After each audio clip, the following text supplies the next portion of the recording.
नमस्कार साथियों, कोई पेशेंट है और वो अपने कंधे में दर्द बताए और ये जो दर्द है ज़्यादातर एक साइड और कभी कभी दोनों साइड हो सकता है। दर्द और स्टिफनेस रात के समय इंक्रीज होती हो और ये जो दर्द है ये आपके शोल्डर रीजन से शुरू होकर कई बार आर्म्स तक और कई बार ये नेक रीजन तक रेडिएट करता हो और आपकी जो शोल्डर की जो मूवमेंट्स है वो अगर रिस्ट्रिक्ट होती हो तो यह जो प्रेजेंटेशन है या इस तरह के जो साइंस एंड सिम्टम्स है ये आपको फ्रोजन शोल्डर में देखने को मिलेंगे। ये जो प्रॉब्लम है इसमें आपका जो शोल्डर एरिया है एकदम फ्रीज हो जाता है और यहीं से इसका जो नाम पड़ा है फ्रोजन शोल्डर। ये जो प्रॉब्लम है जब आप अडल्ट होते हैं तो कभी भी आपको ये प्रॉब्लम हो सकती है। इसके अगर कारणों को देखेंगे तो एग्जैक्ट या फिर इसका कोई ऑब्वियस कॉज हमें देखने को नहीं मिलता है। ज़्यादातर केसेस में अगर शोल्डर जॉइंट की कोई इंजरी हो या ओवरयूज हो, यहाँ पे मसल्स या फिर रोटेटर कफ का ओवरयूज होने के बाद ये प्रॉब्लम हो सकती है। बहुत बार देखा गया है कि फिजिकल एक्सर्शन के बाद या एक्सरसाइज के बाद, हैवी वर्क के बाद आपको पसीना पड़ा होता है, उस टाइम अगर आपको सडन एंड ऑल आपका ठंड में एक्सपोजर हो जाता है, कोल्ड एयर में एक्सपोजर होने के बाद या फिर उस टाइम अगर आप कपड़े चेंज करते हैं तो आपको ठंड लगने के चांसेस होते हैं और उस समय भी आपको ये एक रिस्क फैक्टर्स फ्रोजन शोल्डर के लिए रहता है। बहुत बार सिस्टेमिक डिजीज कंडीशन के कारण भी ये प्रॉब्लम होती है। अगर आपको थायराइड इश्यूज हो, आप डायबिटिक है, हार्ट से रिलेटेड कोई प्रॉब्लम हो, ऑटोइम्यून डिसऑर्डर के कारण या फिर जॉइंट से रिलेटेड कोई भी इन्फ्लेमेटरी जॉइंट कंडीशन अगर हो, स्पेशली शोल्डर जॉइंट की, तो तब भी आपको ये प्रॉब्लम हो सकती है। अब अगर बात करते हैं होम्योपैथिक ट्रीटमेंट की, बहुत सी मेडिसिन होम्योपैथिक मेडिसिन इसमें यूज़ की जाती है। हम उन मेडिसिन को यहाँ पे डिस्कस करेंगे जो ज़्यादातर केसेस में फ़ायदेमंद रहती है और मैक्सिमम केसेस में जो यूज़ की जाती है। तो सबसे पहले जो दवा है वो है रस्टॉक्स। रस्टॉक्स आप सभी जानते हैं कि होम्योपैथी के अंदर जॉइंट पेन के लिए या मसल्स एक के लिए या पेन के लिए बहुत अच्छी दवा है। यहाँ पे हम स्पेशली देखते हैं कि अगर हॉट पेनफुल स्वोलन जॉइंट, आपका जो शोल्डर जॉइंट है आप टच करेंगे वो हॉट होगा, स्वोलन होगा, इस तरह की अगर कंप्लेंट रहेगी।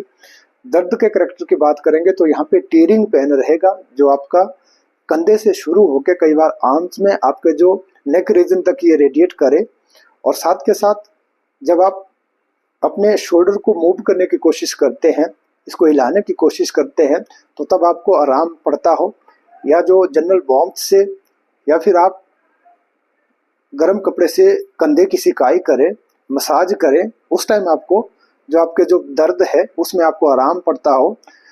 जब आप रेस्ट करते हैं या फिर कोल्ड कंडीशन में बिगनिंग ऑफ मोशन, जब आप फर्स्ट मोमेंट पे अपने शोल्डर को हिलाने की कोशिश करें तो उस टाइम आपको दर्द हो और जब आप कॉन्टिन्यूस मोशन में अपने शोल्डर को रखेंगे तो उससे आपको आराम मिले।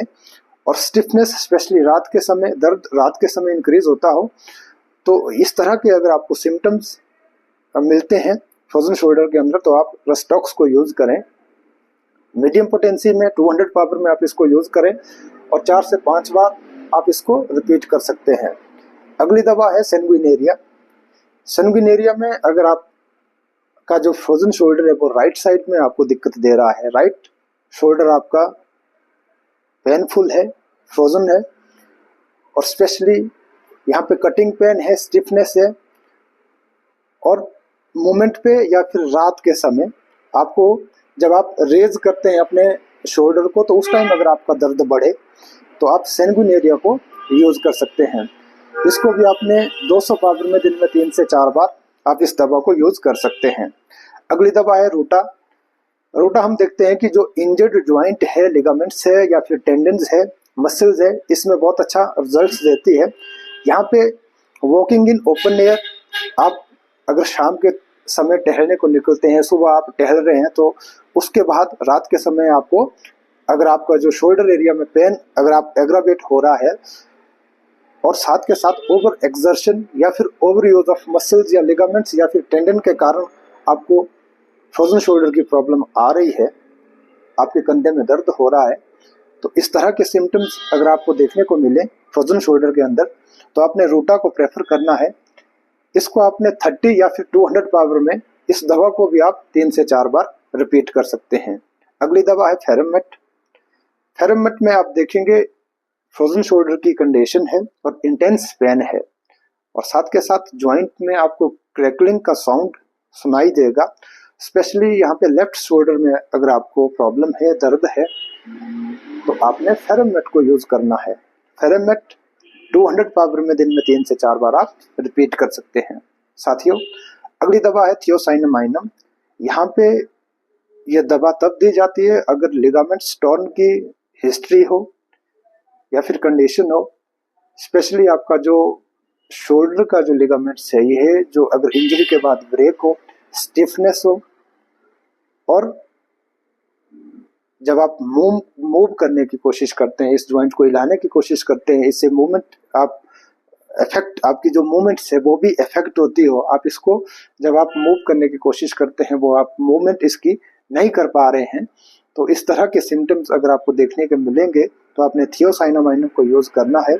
और इन मेडिसिन के साथ साथ अगर आप फिजियोथेरेपी करेंगे या फिर आप पेशेंट को एनकरेज करेंगे कि आपका जो फ्रोजन शोल्डर है इसमें आपने अपने शोल्डर को हिलाने की कोशिश करना, जितनी ज़्यादा आप मूवमेंट करेंगे उतनी जल्दी आप रिकवर होंगे। और साथ के साथ गर्म कपड़े से फ्रोजन शोल्डर की सिकाई करनी है, इससे आपको दवाओं के साथ बहुत जल्दी आराम पड़ेगा।